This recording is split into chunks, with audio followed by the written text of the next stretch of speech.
विधिमंडळातील काँग्रेसचे गटनेते बाळासाहेब थोरात आपल्याबरोबर आहेत। थोरातजी, अंतरिम अर्थसंकल्प सादर केला।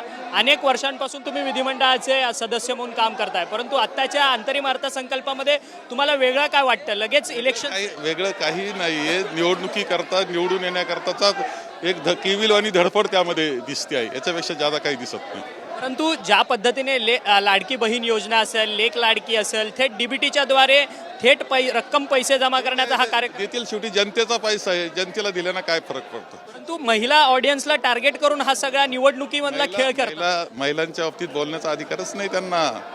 तो ब्रिजभूषण सिंग ज्यांनी अत्याचार केले मुलींवर, त्यांचं समर्थन या भारतीय जनता पक्षाने केलंय।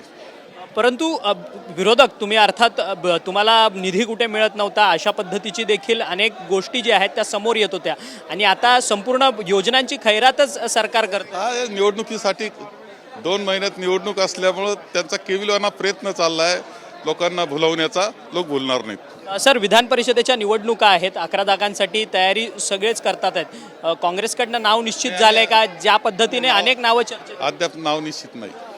ठीक आहे, धन्यवाद। आपल्याशी बातचीत केली। हे होते बाळासाहेब थोरात, जे काँग्रेसचे नेते आहेत।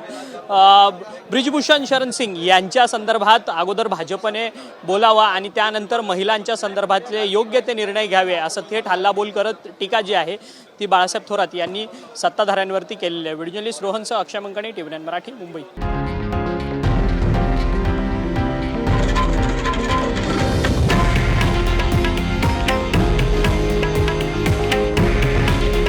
हे आहे देशातील नंबर 1 न्यूज नेटवर्क आणि आपण पाहत आहात TV9 मराठी। काळजी तुमची, हित महाराष्ट्राचं।